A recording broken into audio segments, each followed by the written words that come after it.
Hi, it's Mary Alice Curran, and I am live from Orlando. I am attending the FETC conference, and all month long for the month of January, we really wanted to kick off this new year with some new resolutions and some new digital habits. And so we partnered with Steve Marcus from the Prep Connection, and we've really kind of focused around looking at student athletes and teams. And this is our third webinar series for the month, where we're really going to look tonight about community outreach. Mhm. But I just felt like, Steve, I would love to, if people have joined us live Sure. for the other webinar series, or if this is their first time, it would be really great to know more about you Mhm. and know what you're doing with the Prep Connect. I can say, if you do not know, I'm really proud to be doing this because Steve Marcus is a former middle school student of mine. And to see, like, I feel like we've come full circle. Here you Yeah. are in your professional life. I mean, look at that picture. I knew Yeah. you when you That's were like 11 years St. old.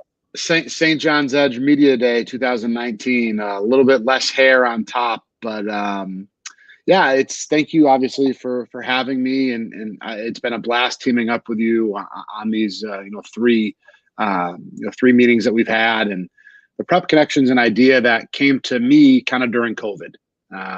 My basketball career up to that point had been in the NBA, at the international professional level, and at the Division I level, and I kind of thought that was going to be my career. The pandemic obviously had different thoughts, and our season up in Canada and St. John's in Newfoundland was canceled March of 2020. Postponed, and the following season, the 2020-2021 season, was canceled. So I kind of thought, what can I do to put together things that I love so I can, kind of help this next generation or next wave of student athletes.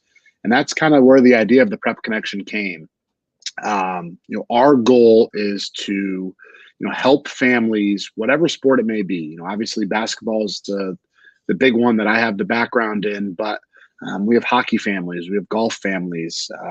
We have two families from China who one son and one daughter, both row crew. So any sport kind of out there, we want to help with.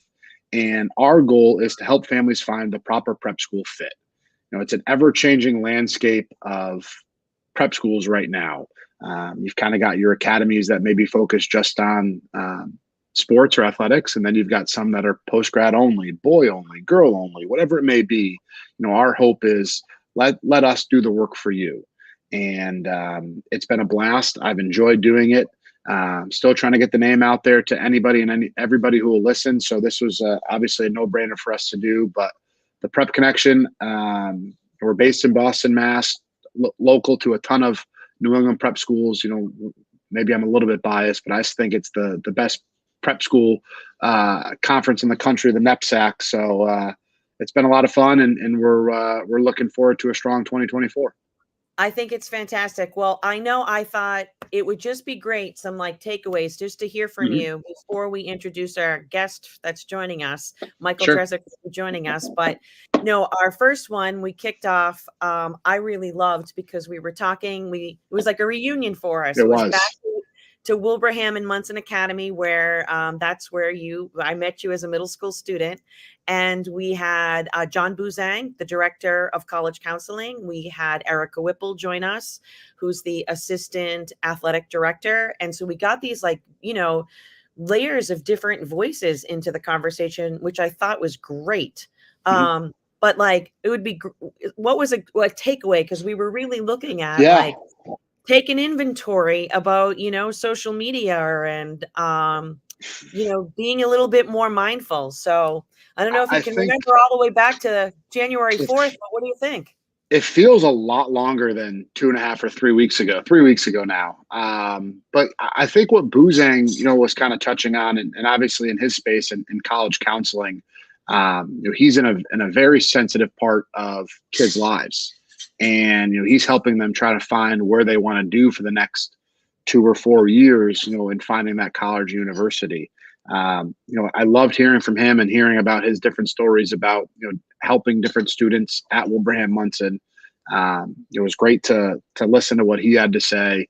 And then, obviously Miss Whipple and her role as assistant athletic director at Wilbraham, but also being in the training room and teaching classes, and, kind of how, fragile some of these student athletes are, not just athletically, but also in the classroom or personally.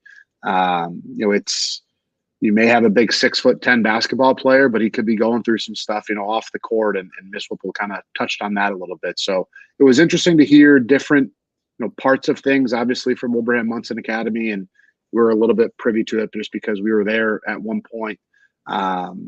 But I thoroughly enjoyed their talks and touching on what they touched on. Yeah, and then I felt like, the following week we focused on digital wellness, mental health, and we had that opportunity to, really He make was that so connection good with Eric Kuzin, which Eric Kuzin, I saw the school program at Wilbraham and Munson, and when Michael Dresick joins us a little bit, in a hot minute, they also, same here, went to Lakeshore Central. And so I love that that's going to be like a common theme. But a big takeaway, what was your takeaway from same here? I mean, it was perfect timing, right? It was right after the national championship, right after Michigan had won, and JJ McCarthy kind of, took the internet, Twitter, by Instagram, whatever it may be, by storm with his, kind of breathing techniques and grounding himself. And I learned a ton. His energy was through the roof, even though he was at a hockey game. He carved out a little space for us. His message is so strong and so profound because he lived it. And, he's not just, sitting on a rooftop shouting it out. He actually lived it. And, he's now finding ways to better himself and to better student athletes or just students in general. And I'm thankful for the connection that you gave with him, because we actually have a phone call set up for next week to chat offline, because I can't wait to pick his brain and learn more about him and what his mission is at Same Here. I love it. Well, I feel like the common thread between both Wilbraham and now talking to Michael Dresick, same here, and that, the programming is, with both school communities. So this is fabulous. But I want to ask you, Steve, because you've known me the longest, right? Yeah. Like you were 11 when we met. Yeah. Am I predictable? Or am I do things like I'm spontaneous? What do you think? I would call you spontaneous and kind of all over the place at times, in a good way. Yes, in a very good way. Because guess what? We have a surprise. We're going to be calling up Michael Dresick in a second. Sure. But he doesn't know who's going to introduce him.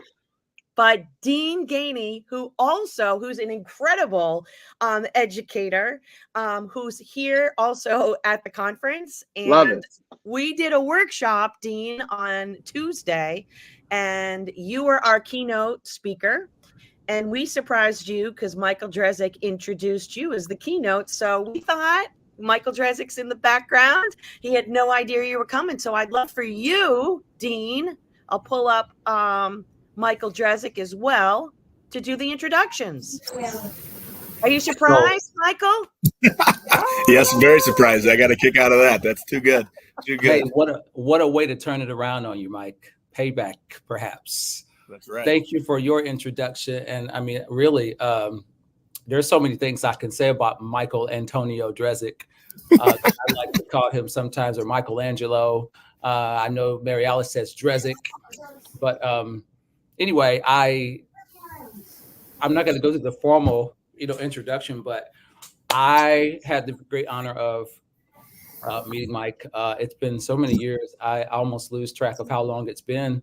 And it was the immediate kind of connection over the course of time. And I've had the opportunity to be in his company several times at conferences and in New York, and trying to get there again this year, but things got in the way of that. Storms. Yeah. No. It's going to happen again. So, so many things Mike has done. Always there. Always has advice. Definitely knows his tech. I have him on speed dial, Dean, for he's like my help desk. Yes. Dresick's help desk all the time. And there's no better person to speak about this.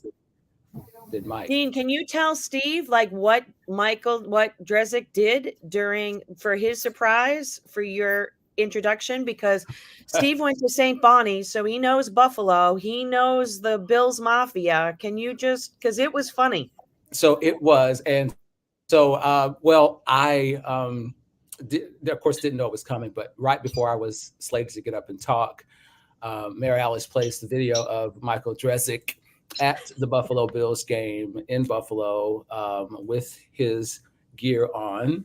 And it's so funny because in the background, Mike says it in the video, but in the background, the team that they were playing, which happened to be the Chiefs, were being booed in the background. And Mike was like, well, the boos are not for you, Dean. That's for the other team. But it was just so the timing was just really, really interesting. But it was certainly quite the introduction because that's where I wanted to be. I still have yet to go to a Buffalo Bills game.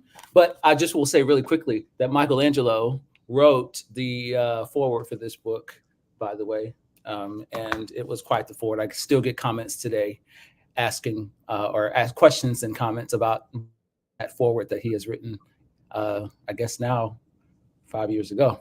Gosh, 6 years ago. But yeah, Michael Drezick is the man, the myth, the legend. I love it. Well, this was such a nice surprise. Nice surprise. Yeah. Nice to see Dean. I think we just had a little text message exchange not too long ago. So this is quite the surprise because he didn't blow his cover. No, and we kept a secret. Who knew we could do that? I love it. Well, I just have to say, Michael Drezick, not only are you like the Genius Bar, but I've had the great pleasure to work with you alongside you and your Lakeshore Central community. So you were in the role of, tech extraordinaire, for your entire district. And we've done something really special together. And so these QR codes, and I'll end up putting it in the chat, like, this community outreach isn't just lip service. It's like you've put things, Lakeshore Central has put things into action. And so those are only some of the events that I know about. And it's like that idea of inviting the outside community to come and learn with the students. And last year we had our Global Student Showcase, and that's a YouTube link from that session. But would you just describe it, because it was a leadership group and it certainly applies to just this digital sportsmanship. I just love what you guys did and why you did it, why the students wanted to do it. Sure. Yeah. I mean, I could share, I guess the Dean talking about the Buffalo Bills and you mentioning Bills Mafia, they're hated by some, but loved by many.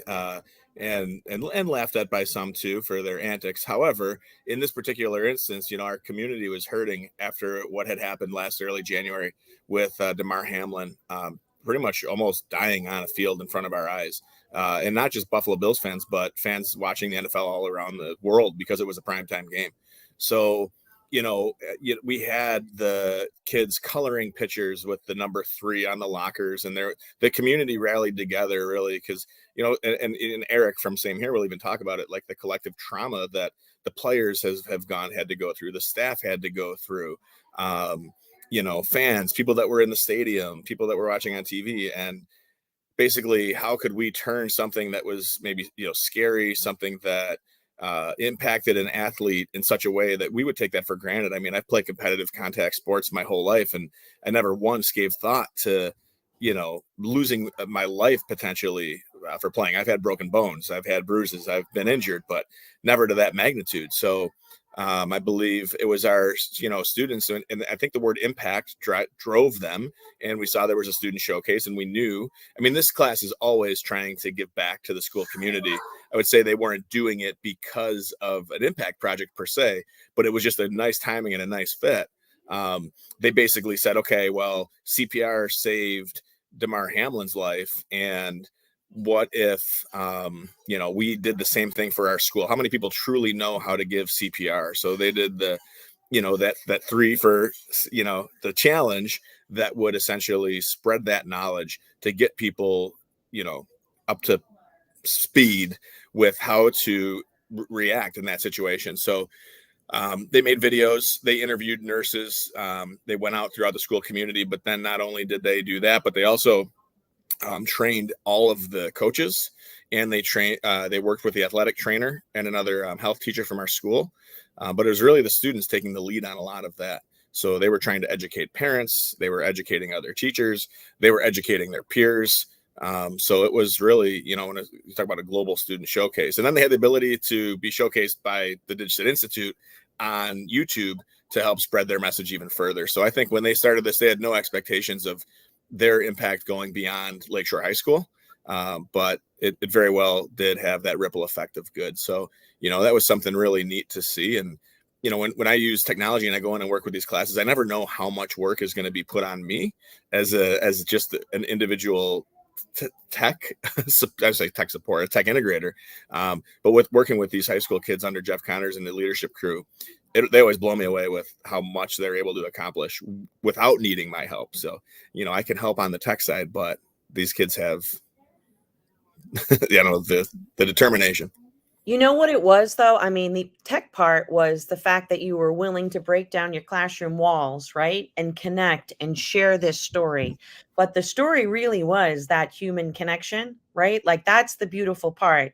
So that use tech for good is just your willingness to share your story and to further inspire and empower others. Like, I was really the whole month of April, every day we went live and we were showcasing the wonderful ways communities all around the world.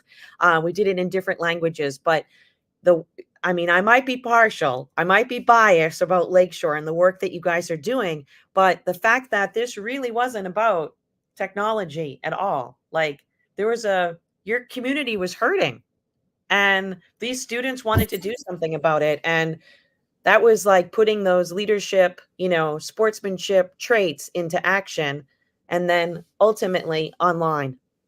Yeah. And Yeah. and what I like about it, we mentioned the ripple effect of good, use tech for good, is that now I feel like they got inspired by this. They love the fact that their message traveled to a classroom in Scotland and a classroom in England and things like that. And seeing that reach, I think now they're thinking, okay, what can we do this year? They've got that project off the ground and it's in place. They want to do something different. They just want to keep on, being a force for good, which I love to see. It makes me happy because I love jumping into projects like that where they're motivated. So I wouldn't say it's problem finding as well as problem solving. What problems exist in our community, what's in our own backyard, and if it's impacting us, it's probably impacting others too. So what can we do? So it's just, that's authentic learning for our students, and that's the stuff that really matters. I know, how important your math and science, social studies, and ELA and all your core academics are, but there's also so much more to that that will make these students better people, I guess, when they leave Lakeshore. I love it. Well, I know, because I know you played hockey in college. You are a coach. You're a hockey coach right now. So you've worn different hats. I'm going to go back to Steve for a second, because I know he's been a player, he's been a coach, but when he was, and I didn't even prep him that I was going to ask this, there was a beautiful story told about you, Steve, when you were a student and you were I don't know what the role was, but it's not sponge, but basically you were a sponge. It was like you were supporting the team from a student leadership role.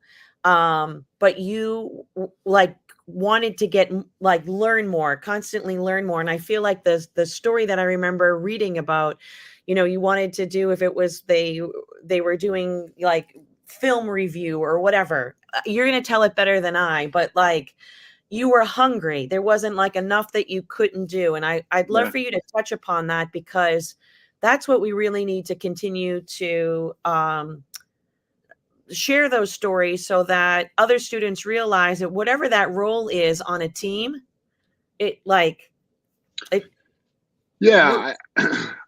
for me, obviously it started at Wilbraham, wanting to play basketball at the next level, and had a handful of Division III opportunities to go play at. and I knew that I wanted to coach. I was like, hey, I'm never going to play professional basketball. Why don't I go and work at the Division I level with a men's basketball team and learn from a coaching staff to better myself? And when I went up to visit St. Bonaventure, the coach kind of basically told me, hey, this isn't luxurious. You're sacrificing your Friday and Saturday nights to be a part of a team and be a part of the greater good of something. But I'm so thankful that I did that, because it allowed me to have a career that I did in athletics and in basketball. But I believe the story you're talking about was my first 2 years out of St. Bonaventure. When I was with the Boston Celtics for 6 months, and then would split my time for 2 years, but would split my time during the NBA D League season up in Portland, Maine, with the Celtics minor league team, the Maine Red Claws at the time. They're now the Maine Celtics. And on our first day there, I was an intern. And on our first day there, our head coach, Scott Morrison, basically said, the NBA has plenty of stars. You need to be a star in your role. And whatever that role is, and for me and Jeff Morrison and Ryan Thompson, who were the 3 interns, that role was washing the laundry, folding the towels, driving the bus. And Scott pulled us aside day one and said, hey, those towels you fold, make sure you're folding them at NBA level. Make sure that the laundry that you wash, you're washing it at NBA level. And I've always kind of taken that with me, that whatever you do, no matter how small it is or how big it is, do that at the NBA level. My towels were super crisp. I wanted them folded all the exact same right way, facing the right way. The locker room was always clean, and it wasn't luxurious, but it got me to where, in my career was step 1 on the ladder of, my coaching career, doing stuff properly the first time and not having to go back and do it again.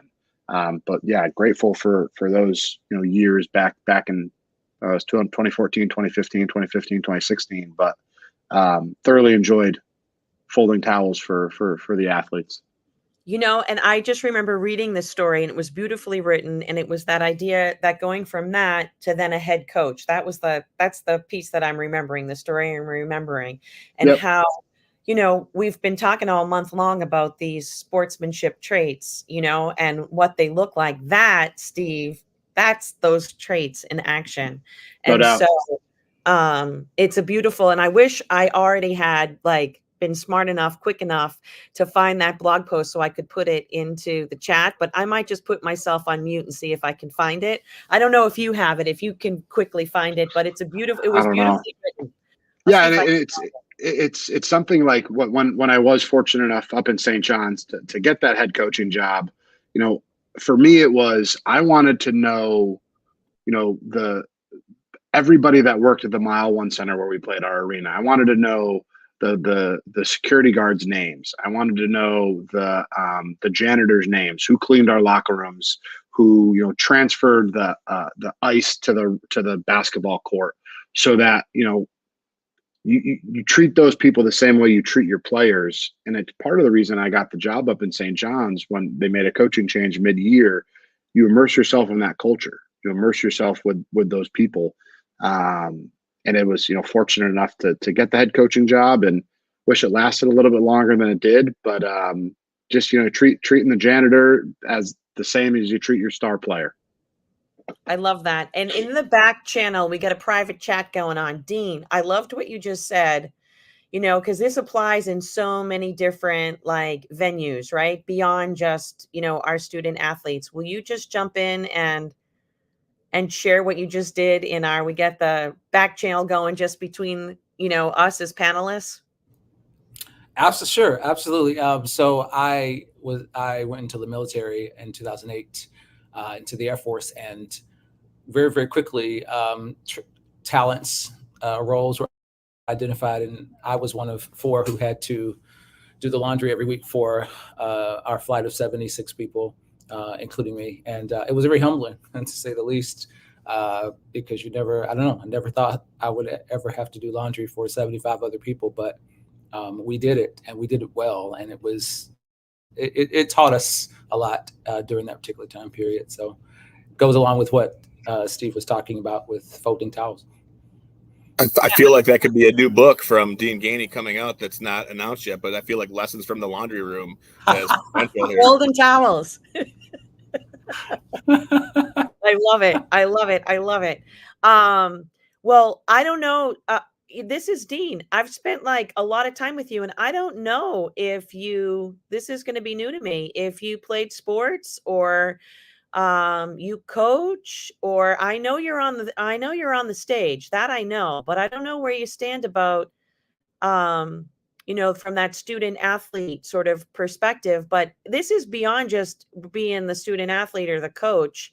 This is also like being a fan in the stands. And so where do you stand on all this? All the time that I've known you, I don't really know if I know this answer.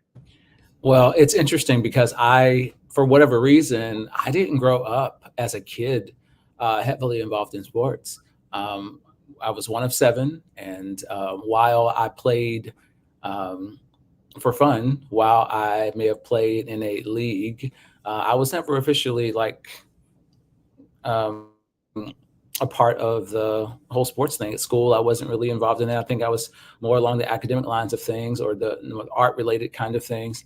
But as an adult, I think I've played more sports than I did when I was growing up. And so, and I think you're right. The relationship the relationship of digital sportsmanship to other areas of life than just, let's say, a sport. I think it's so applicable. And I just think about like even coaching at school. Maybe I'm not coaching a sport, but I'm coaching a game. And that whole thing applies there too. So I don't know, my experience was a little bit different, but I think all the same, you still come away with that understanding of how important it is to know how to relate to people and to support people and to just know that everybody has a part to play. Yeah, I love that because it's about being on a team, and that team can be esports. That team could be, an after school club. I feel like classrooms, we're a team, we're a family, right? Like, so it applies in a lot of different situations. I'd say that Dean is one of those roles too, where he probably he didn't mention how he steps into the arena or onto the court or onto the playing field. He's and I've heard some of these and seen some of these national anthem performances. So I feel like that is being part of the game day experience. I mean, you're getting the crowd going, and you deliver a passionate performance through, like you said, he was involved in the arts. He brought that over to the sports side of things. I think that there's an element there for sure that plays a role. Okay, I should have known that he's done the national anthem. So Steve, you don't know this, but on Tuesday, we had a 4-hour workshop here at the conference. And Dean was kicked off as our keynote, and he sang. And people, well, first of all, everyone was smiling, but people were also like weeping. Like it was emotionally, like he emotionally connected with us. And so I'm glad that you just brought that up, Drezek, because it's applicable, it applies, it's like connecting dots. I just love this. And I know that it's in my wheelhouse for digital citizenship, right? It's just kind of packaged up a little bit differently. I don't remember at Wilbraham and Munson about like community outreach, but Steve, was that happening when you were in high school? Like, not a ton, no. Not that I can remember, and maybe I just wasn't doing it if it was offered, but I don't remember. Okay, I want you to know, I knew you back then. If it was happening, you would have been in top. Yeah, you'd have been first in line. That was just like who you are. But I do love hearing how like that is now like an integral part of, sport programs in school communities. I really, and little leagues, I feel like, and, but Drezek, you have so many things that are going on beyond what I just shared. Do you want to highlight, because you really are, what Lakeshore is doing is like, I feel like the model school community, but you have so many different layers to it. So you want to give any shout outs? I mean, yeah, I'll give a shout out now to our Eagle News crew, our student crew, and our multimedia production crew. A lot of the same kids that are in that course are also in our Eagle News media team.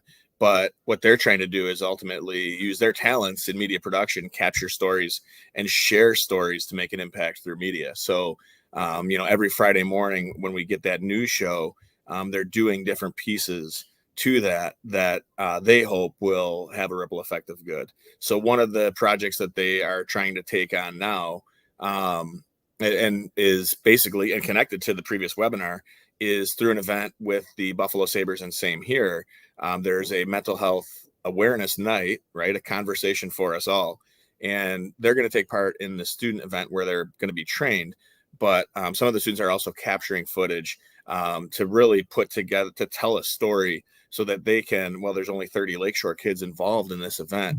Our Eagle News crew can then produce something that can be shared with the wider school student body, and also the school community, right? We want parents to be able to see this. We want them to learn about some of those STAR exercises that Eric talks about at Same Here. We want them to be able to feel empowered that they can take something new that they're learning, but also then use that to teach others and benefit the entire school community. So, there's a tech piece there, right? And how do you have a good production, but also, how do you use that to tell and a story and to teach others why it's important and why it matters. So I'm excited to see where that goes and how that turns out. And I'm sure between now and the time that we do that in March, we'll have new ideas and new ways to amplify that. So, that's one example. I know when I played hockey in college, there was always a community piece.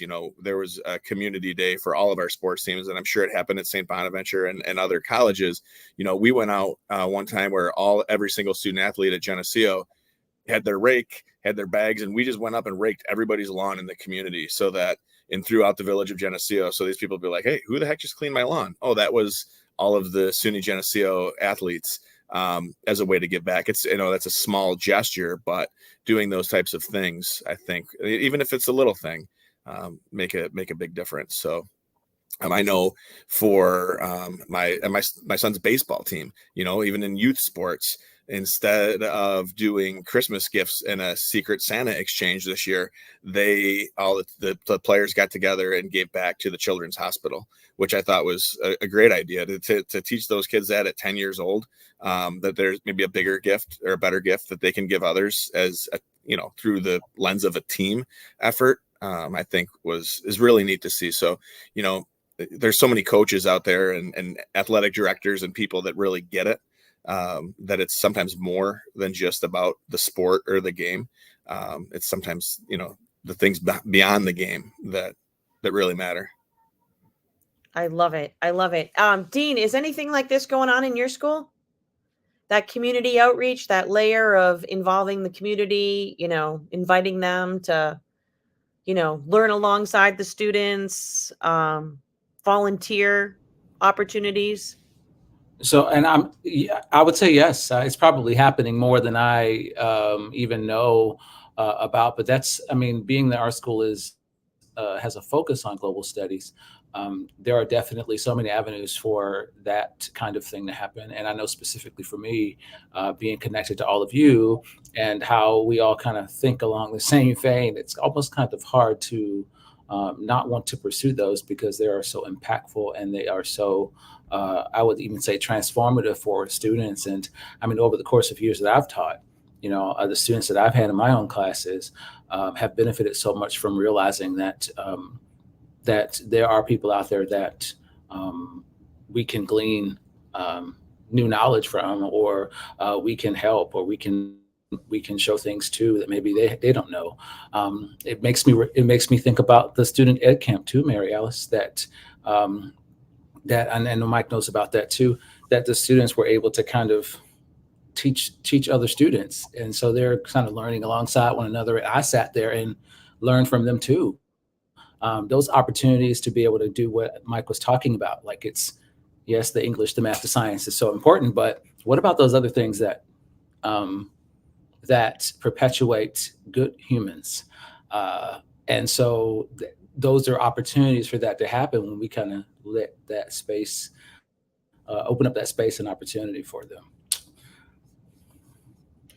It's like getting an invitation. Like, I feel like we've talked about this at the conference all week, that headline stories are all the awful things that, kids are doing with technology. Well, have they been invited to, use tech for good? Have teams had this opportunity to give back to their community, make a difference? I mean, I know that pro sports are out there, and, whether it's going to be for providing a meal there, for Thanksgiving, or, during the holidays. Steve, in that type of situation, anything from your perspective that you're, from your coaching days that, more on that professional, not Yeah. necessarily the student, to get involved? And what does it mean to a community when, you know, it's an intergenerational, right? Like, you got your heroes that you're looking up to. Totally. I mean, I can only, we did, when I was at North Carolina State, I wasn't really around that aspect of things. But when I went up to Canada in St. John's, Newfoundland, we had to do that. It was something that this place was such a hockey province to start with, to kind of flip the fans, as goofy as it says, to wanting to like basketball. We decided we needed to be in the community every day. We practiced 10 to 12, and then 3 days a week from 1 to 3, we rotate 3 guys, 3 days a week. We were in the community, whether it be at the Ronald McDonald House, the Warming House, which was, a food pantry, the local hospital. We did a visit every year around Christmas at the Janeway Hospital with little kids who were battling cancer, wearing the Santa hats and things like that to go visit them. School visits, like cleaning up, like Michael said, cleaning up. This was snow, not leaves. So we did a lot more shoveling than raking leaves when we were up there, which at the time was miserable, but worth it in the end. But we had to, just because we needed to, we were foreigners to these people. And there's such a sense of culture up there that we needed to do our best to learn about, what Jig's dinner is on a Sunday. And going over to somebody's house on a Sunday to have them cook you that local Newfoundland meal that none of us had ever heard of, but is so local and they love. We wanted to do all of that, so that's something that we dove into head first. Didn't dip our toes, dove head first into it when we were up in Newfoundland. I love it. I love it. And I feel like in these types of situations, it's a win-win. It's a two-way street, right? Like, your players are gaining so much, they're giving, but they're also gaining. Mm-hmm. And then the recipients, it's the same sort of thing. And it inspires those recipients to want to then, be involved, continue to be involved as they, get older and are in different situations as well. So I really love that. Michael, I saw that you your wheels are spinning. That's in our, and you wanted to add something. Yeah, my wheels are always spinning. So we just today, along, speaking of ed tech, with a program called Beluga, produced a series called The Spirit of the Game, and really tapping into the cultural significance of lacrosse. So in our school district, we have a lot of students from the Seneca Nation of Indians, and they attend Lakeshore Central schools. And they really wanted to talk about, the history of lacrosse and really how the game originated with them and their people, and how, when they do the lacrosse unit in the gym, we can tie this into physical education standards.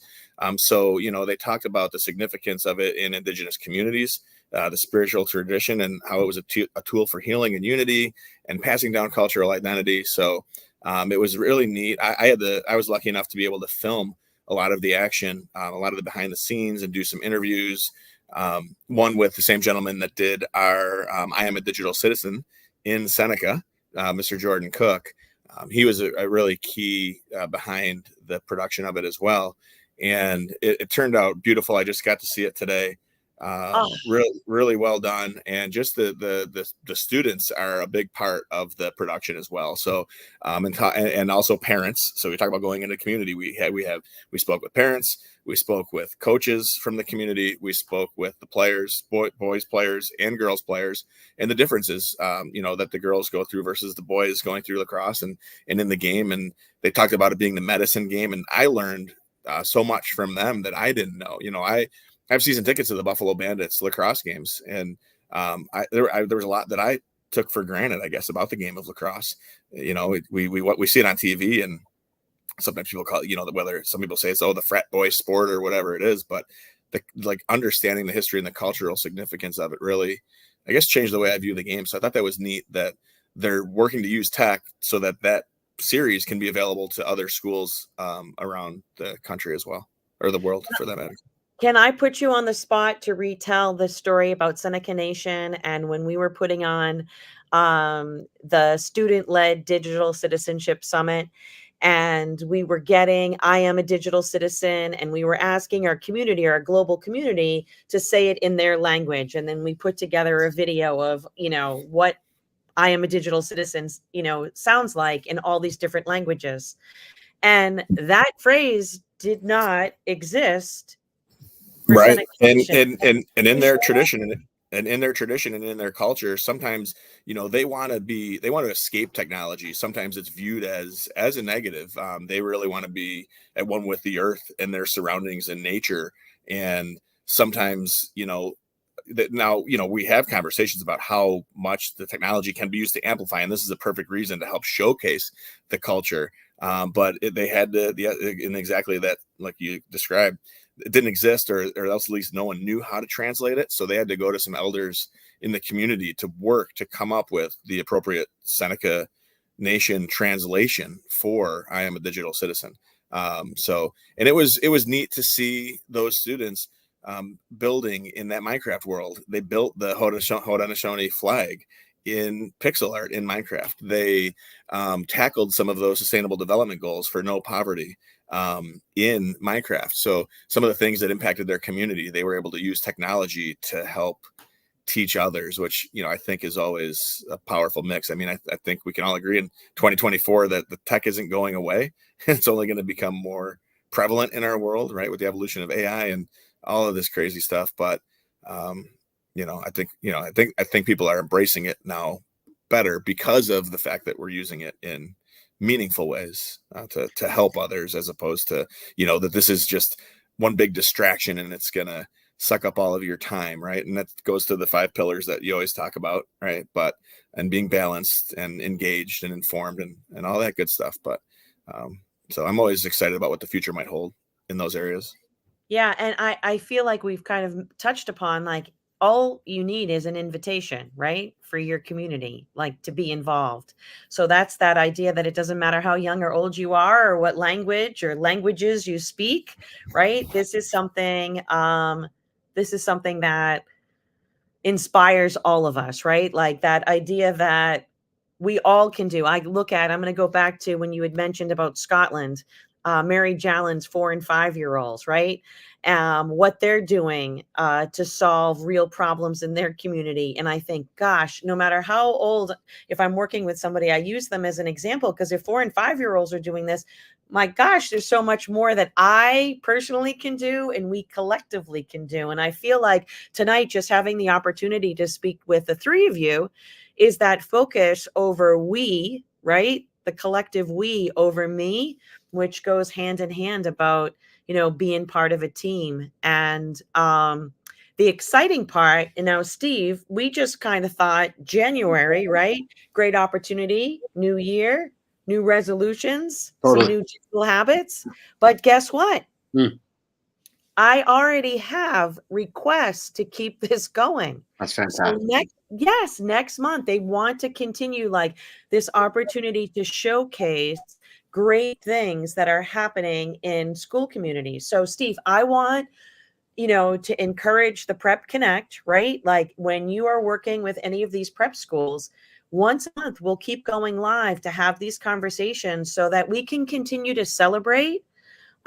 We can shine, the light on these communities, And will inspire. In the process, you're going to inspire other communities. So I can tell you on February 22nd, now New York must just be ahead of the game, Michael Drezick, because Maine Enwell is joining us and they really are excited.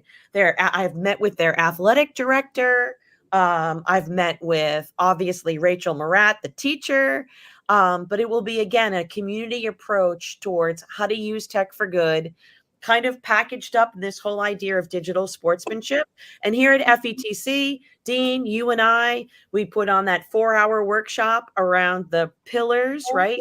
We were talking about digital citizenship, but it's the same concept. And then I also got to do another workshop yesterday specifically around digital sportsmanship. So I'm excited to see. I didn't know, Steve, that I thought we were just doing this for the month, but I'm really looking forward to, continuing once a month to showcase and highlight great things that are happening. Maine Endwell, my sophomore year at Bonaventure, my sophomore year college roommate went to Maine Endwell High School as a football player. They have an unbelievable football program there.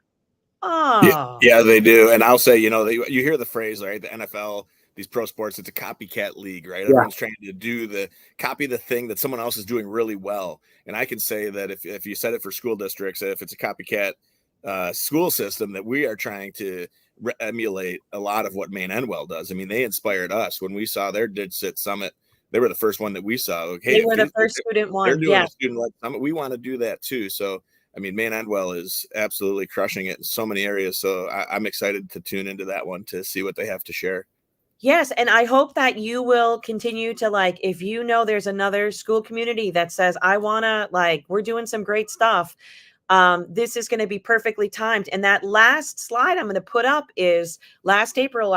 We've talked about it all month. We put on that global student showcase last year, and we're going to do it again this year.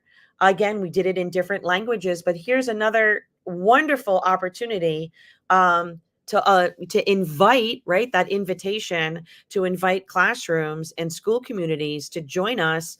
And we let our students, instead of talking at anybody, we're really going to have that opportunity. Dean, you spoke about it, where the student is the teacher, right? It's really, really powerful. So I'm going to put in that link where you can get more information, call to present. You can register. I do know Michael Drezick. You know Bronwyn Joyce very well in Australia. She is going to, last year we did it every single day and we went live at a different time. Our team woke up early or stayed up late. We met people at their time zones, but Bronwyn Joyce, her school is going to be the hub. They're going to be like our model school. And for one day, not only will her students be presenters, they'll be facilitators for other sessions in that time zone. So the month of April will look a little bit different this year, but hopefully the way that we're structuring it will have an audience, right, around time zones that will be able to participate during the day. So I hope people join us. I put that in the chat. So you can get involved. And I want to say before we end, if there's some closing thoughts, Steve, I'm going to leave you at the end because you're really going to wrap up, the 3 different conversations. But, Michael Drezick, Dean Gainey, any last, thoughts? I just say thank you for making space for these conversations. I think it's really important. So thank you, Steve, for chipping in and sharing all that you do too, to help our school communities. Thank you. And Mary Alice as well. I mean, I could say ditto, but I mean, this is just a beautiful thing, and I'm grateful to be able to have been able to impromptu come in tonight. So thanks to everybody and Michelangelo.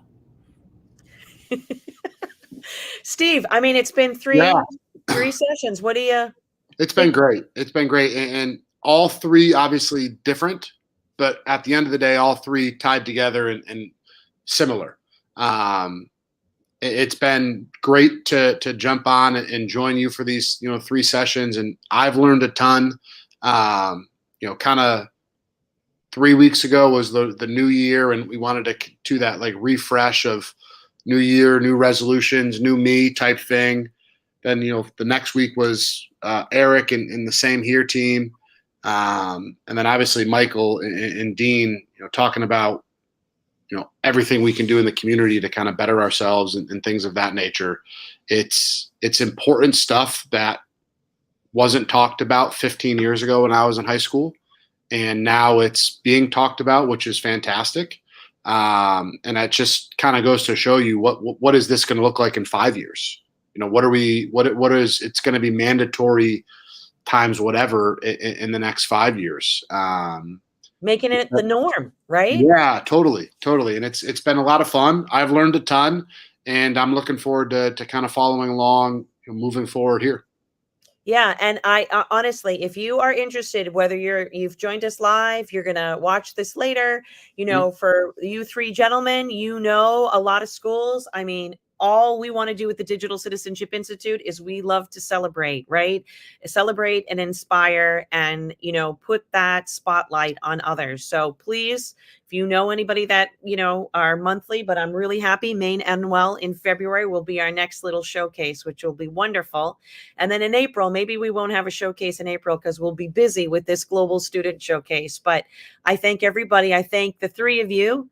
And I thank Wilbraham and Munson for that first week, and Eric from Same Here for joining us. And I feel like these are critical conversations, and we need to be having them in all communities. So thank you for joining us.